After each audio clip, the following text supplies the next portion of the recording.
Are influencers ruining the luxury marketplace?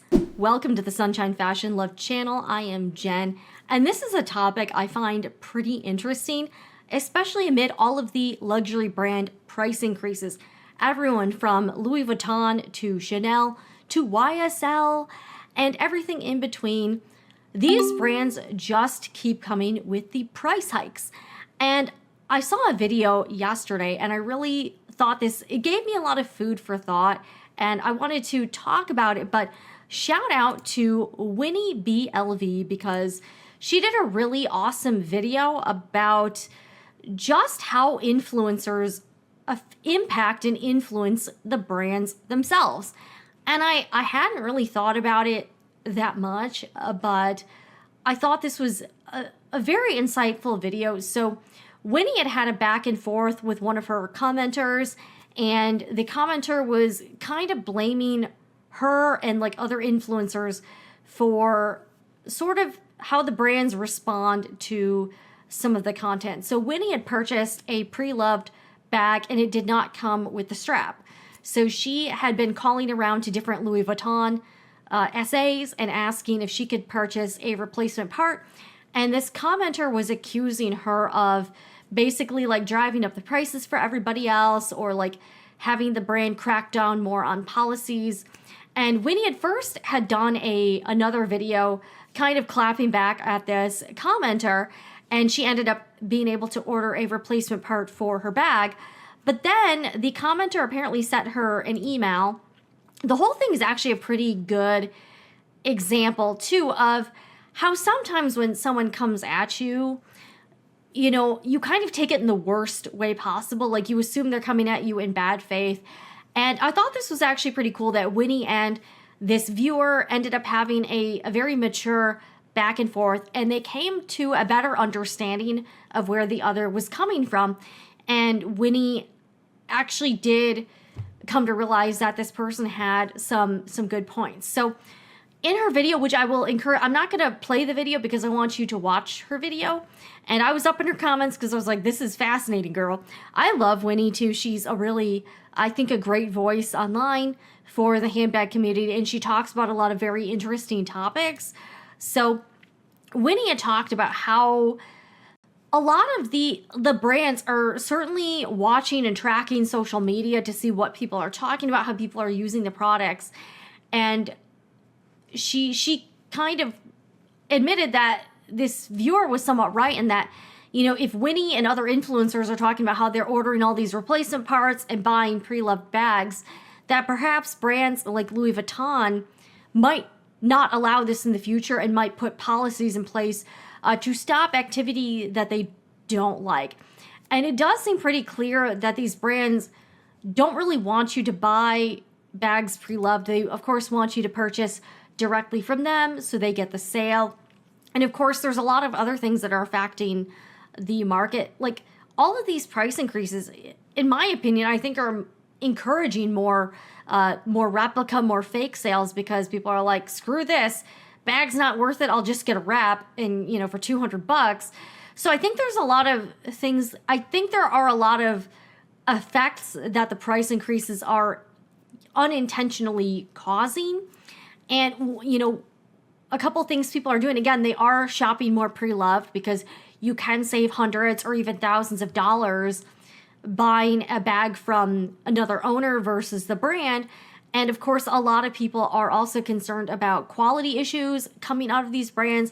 I've seen some pretty like shocking cases. You know, I lurk on Reddit and the handbag subreddit. People have purchased Chanel items, people who have purchased Louis Vuitton items, and the QC is clearly lacking. Like, you're like, how did this ever make it into the stores? Because if you're paying $3,000 for a bag, you're probably not going to be willing to accept flaws right when you get the item. So the other thing that's happening too is that, you know, again, people were buying pre-loved bags and then sending them into repair at Louis Vuitton to get like the vachetta leather replaced. And so, and again, people are documenting this on social media, you know, talking about, hey, I got this bag for $200 and I sent it into Louis Vuitton. had the leather replaced for $600, so I got a brand new bag for $800. And I do think when brands like Louis Vuitton see that, they don't want that.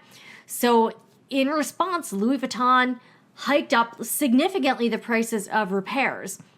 So I have actually purchased some pre-loved items and sent them into Louis Vuitton or purchased replacement parts.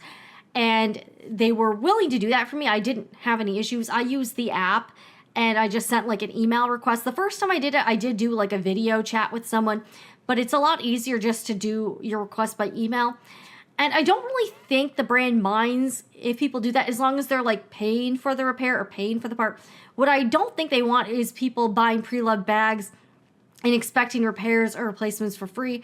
Probably not why I've heard people saying that they are requiring you to have like a receipt or a proof of purchase or have it be in your history in order to get that type of service.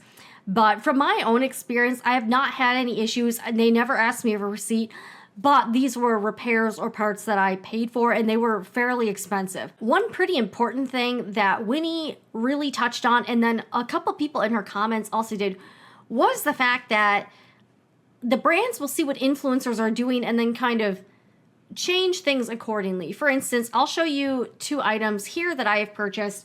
One is the mini pochette, and a lot of YouTubers in particular and content creators had been touting this as a really great SLG, and it was a very hyped item.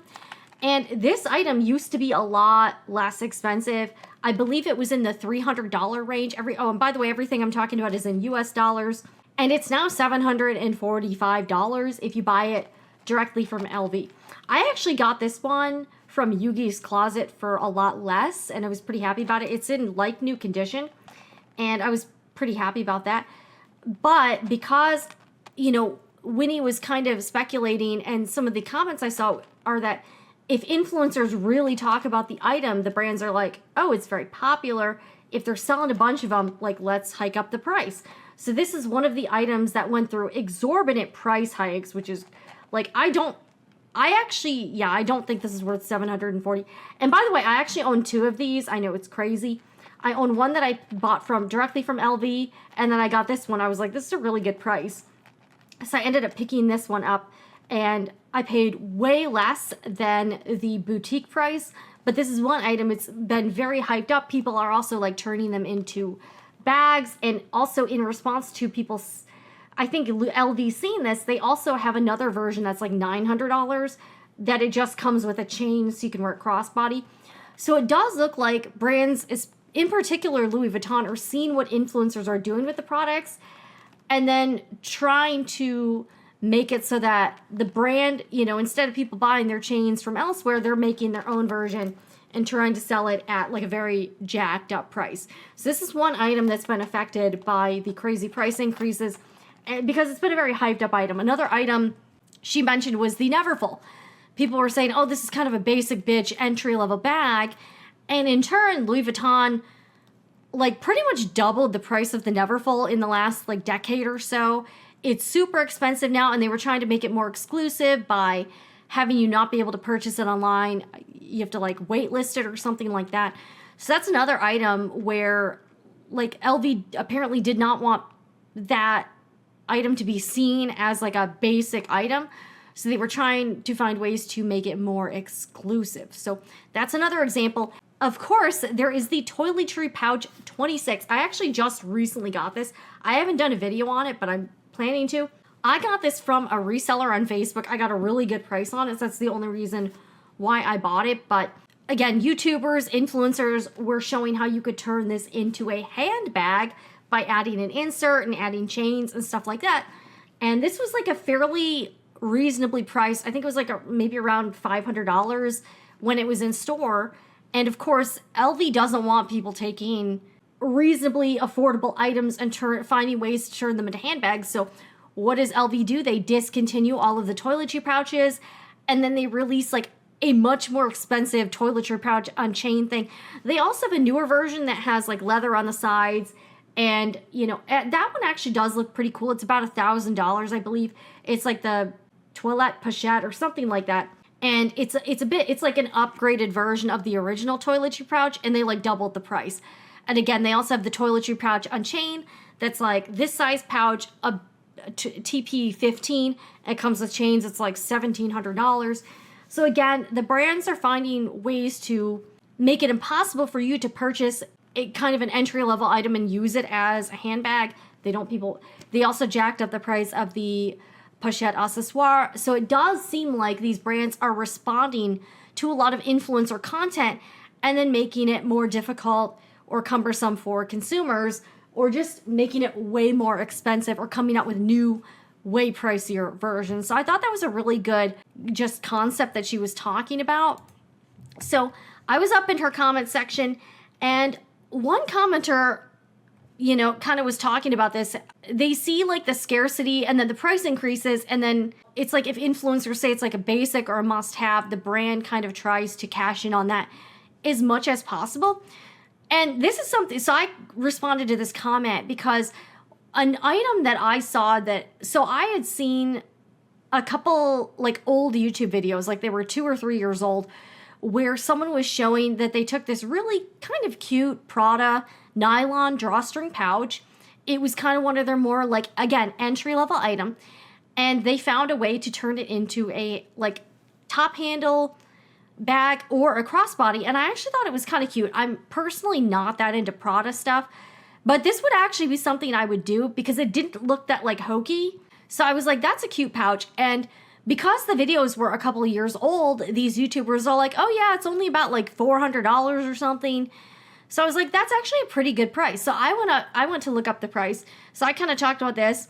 So Winnie B actually says she has the Prada pouch and she thinks about $395, which again, for a Prada item, I know it's crazy for nylon, but for a Prada designer item, I was like, that's not bad, right? So because it had been a few years since these YouTubers put out the video, clearly Prada had seen this and saw how popular these items were, and because people were repurposing them into bags. So, all right, I got to show you this.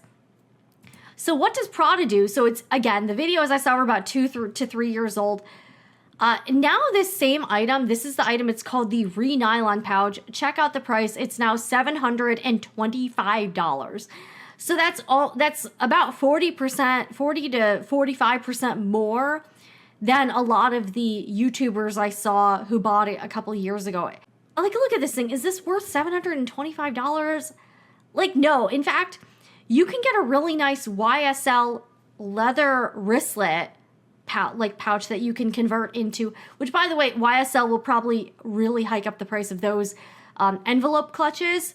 And those are leather, and they're like $800. So you can either get a pouch that's nylon for $725, or you can get a YSL leather wristlet bag for like $800. But I'm like, Prada obviously saw what people are doing and are like, oh, people are buying the heck out of this.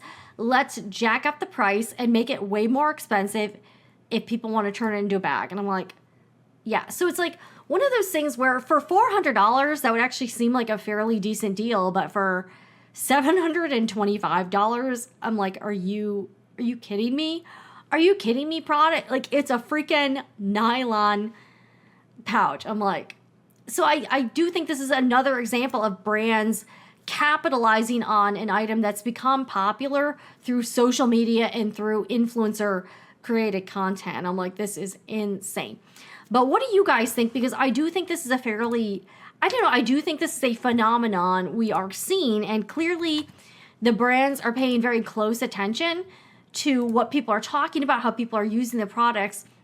And it looks like they're kind of using that as market research to figure out what kind of products they can sell to customers, but jack up the price a whole lot. So that's just my take on this, but I do think it's kind of interesting that influencer culture is really affecting and kind of almost like dictating what how these brands are conducting themselves and what these luxury brands are, how they are responding, because they clearly are. But let me know what you think down below in the comments, and I'm going to link Winnie's channel in the description box and in a pinned comment below, because I definitely think you guys should watch it. It was a really great video, and I just, I was like, I really wanted to talk about this also because I do think it's a very interesting topic. But let me know what you think about all of this and why brands are doing this. Of course, money.